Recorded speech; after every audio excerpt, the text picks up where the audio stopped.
After a rare extended wait for a new mainline Pokemon game, we find ourselves in France. We're back in the Kalos region, more specifically Lumio City, for the first time since 2013. What's up everyone? On today's episode of Mikey WFTV, we're going over all of my thoughts on Pokemon Legends ZA. Let's see how it stands on its own, relates to its predecessors Pokemon X and Y, and how it compares to what I consider the best games in the series, Pokemon Legends Arceus and Pokemon Scarlet and Violet. Before we get started, make sure you hit that like button, subscribe, comment your thoughts on the game and the video, support my Patreon, and check out my music channel. This video will contain spoilers. You have been warned. Now, let's get into it. Starting where the game does, Prism Tower in Lumio City is emitting Mega Power, and AZ declares they need to find the strongest Mega Evolution user. Fast forward 6 months, and your character arrives in Lumio City for a vacation. You meet Tawny or Urbane, and after getting robbed, you receive your starter Pokemon from them. Then you're introduced to the ZA Royale. They offer you a place to stay at Hotel Z, and on your way there, you meet a unique Floette. From this point on, I'm just going to refer to Tawny since she's who I had in my playthrough. You're introduced to AZ properly, then you join Tawny's team, Team MZ, make friends with the other two members, Lita and Naveen.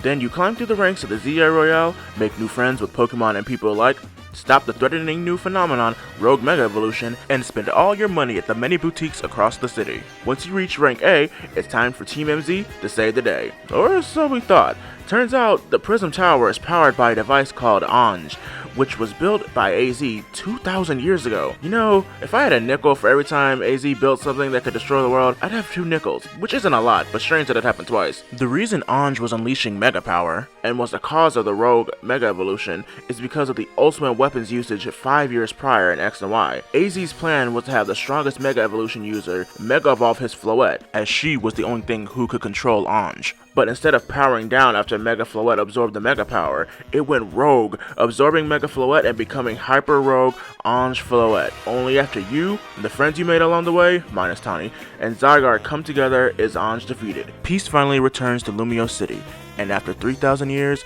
AZ finally rests. In terms of Pokemon plots, I almost don't know how to rank it.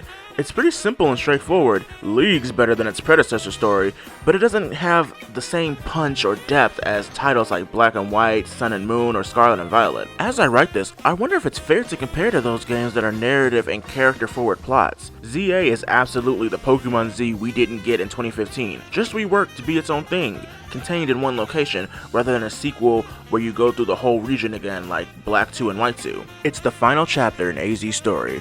Gone are his days as a man drowning in grief, willing to destroy the world that hurt him. Now he's become like a grandpa whose mistakes you unfortunately have to clean up. Throughout the game, he says he wants peace and harmony for the people and Pokemon in Lumios, and that is achieved on his final day. Boy, I sure hope the DLC doesn't fuck that up. After that plot summary and retrospective, let's talk about one of my favorite things in Pokemon games, the characters. Not going over every single one, or else we'd be here all day, just the ones that stood out to me. Gonna get this out the way, might be a hot take, but I didn't really care for Tawny. I don't dislike her, well, except for one thing I'll get to later, but she doesn't push the needle for me at all. Yeah, she's nice, loves to help people, that's fine and dandy, but I feel like she was missing a bit of depth that would have made me appreciate her more. Like if she was helpful to a fault and that drove a wedge between her and the team, because she put other things above us. I also don't have a lot of thoughts on Lita either. She's fine, but I think she was also missing some depth. Her back and forth with Team MZ were fun though. Now to the characters I really liked. First is Canari, another girl electric type main streamer. Do I need to make the nickel joke again? But I found her absolutely hilarious. Homegirl cares more about streaming the game she's playing than battling, but gets pissed when she loses a battle. She's the first character in Pokemon to swear if my memory is correct. I think her relationship with her grandfather is also adorable. Shout out to Terragon for being her stand-in, protecting her from potential weirdos and her enormous fan base. He genuinely supports and cares about what she does. Not a lot of people have that. Next is Corbeau. Apologies if I'm butchering these name pronunciations. I really enjoyed the whole thing with the Rust Syndicate that he leads. The situation starts hilariously and ends with him taking a liking to you. He's rough around the edges with a heart of gold. What's not to like? Now we have Jacinthe. Oh my god. If there's one character in this game that will stand out to everyone who touches it, it's Jacinthe. She's selfish, self-serving, manipulative, could not care less what others have going on, just living in her own little world, and I love it. I love people who are unapologetically themselves, even if it makes them look bad. As someone who also lives in his own world and thinks other people just inhabit it, I see her and go, yep, that's me if I was rich and in high society. I was down for the shenanigans the moment Lita brought up dressing up fancy, so I was pissed when Tawny dragged us out of it. You have a mega ring, you and the others can handle it alone for once, or let the team hold them off till we're done. At least give me the option to say no, come on. But love her or hate her, Jacinthe is great. The perfect fairy type churn in my book. Finally, we have the best character in the game, maybe even a top 10 character in Gen 9, it's Naveen. First off, my boy is the best designed character in the game. Shout out to Pokemon for continuing their perfect streak of black character designs. They ain't missed yet, and I don't think they ever will. He absolutely steals the show. You wouldn't believe it at first because he doesn't like talking to people, or people in general, but he's full of character. As an introverted people hater, I get it. When we start the Rogue Mega Evolution battles, he says he's only helping because he owes AZ, and because he doesn't want the Pokemon to be in pain. As the story progresses, he becomes more comfortable and outwardly supportive of you. He's also an up-and-coming designer, despite the disapproval from his grandmother whom he lives with. Another relatable thing, your guardian wanting you to put other things above your passion. And to top it all off, he's a huge Canari stan. He watches her streams while we're in team meetings, constantly defends her from Lita and Tawny, and is the reason we're able to battle Canari in the first place. He's unapologetic about his passion for her. He's even one of the few to pass her fan quizzes. As someone who's the same, actually worse for Beyonce, I get it, be high for life baby. Naveen is absolutely the standout character of ZA, and now one of my adopted sons. Welcome to the family, my guy. I already spoke on the gameplay some in my first impressions video, so watch that vid for my full thoughts. This will just be supplementary. But did you hit the like button yet? Did you comment? You didn't? Why not? Fix that. The battle system in this game is great. I'd love if this was the present day / future battle system, while Legends Arceus was used for games in the past. The ZA Royale is so much fun. This is the first time night goes by quick in an open world game, as opposed to it usually lasting an eternity. I like the plus move system. It gives more viability to your Pokemon that can't Mega Evolve. Speaking of Mega Evolution, it just continues to prove why it's the best gimmick Pokemon introduced to this day. It's such a power trip and it's so much fun.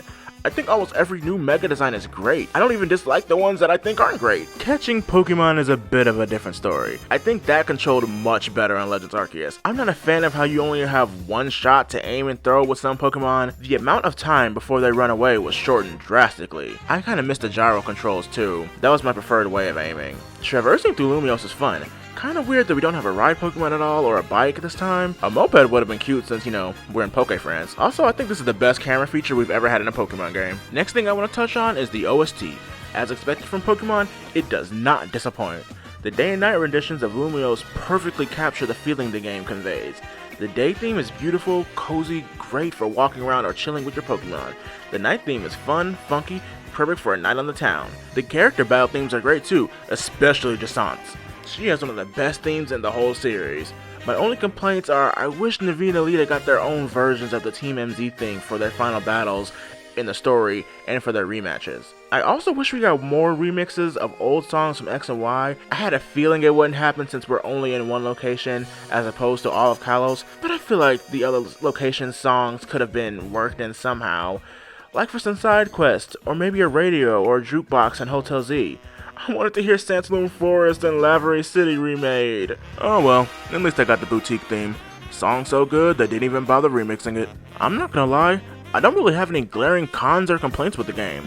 All I've done is nitpick, and that doesn't take away from the game at all. I do wish we got more callbacks to X and Y. I already mentioned the music, but there aren't that many characters from X and Y that return, and as far as I know, Lita is the only one confirmed to be related to a previous character. Before writing this, I was a little disappointed that I couldn't put the game in my top 3 with Legends Arceus and Scarlet and Violet. Congrats Black and White, you didn't drop this time. But upon reflection, the game isn't trying to be Legends Arceus, and it isn't trying to be the generation-defining Pokemon game. It's the sequel to X and Y we couldn't have gotten in 2015.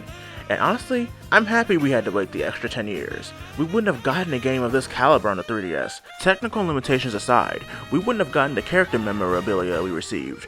While I don't think most of them hold a candle to SV's cast, they're leagues better than X and Y's. Pokemon Legends ZA does everything it needed to do. It wraps up the story of Kalos and gave Zygarde the shine we feared he'd never get. The 100+ side quests you can do help flesh out the game and make it stand on its own. I am very happy with the time spent in this game, and I can't wait to play more. I'm looking forward to the DLC as well. Give me Mega Mamoswine and Mega Empoleon, then I have to put the game in my top 3. Also, do something with Emma, she was mad underutilized in the base game. Despite what the loud, angry nerds scream on Twitter, Game Freak hasn't disappointed me yet in the Switch era of Pokemon. I can't wait to see what's coming with the 30th anniversary next year, but we gotta live in the now. Make sure you're subscribed to both my channels. I'll be creating content for this game until I run out. Thank you so much for watching. Don't forget to like the video and comment what you think of the game. Support my Patreon for early access, and my music, reviews, and discussions all in one place. Follow my socials, join my Discord server for updates in a safe, fun space. That's it for today's episode of Mikey WFTV. I'll catch y'all next time.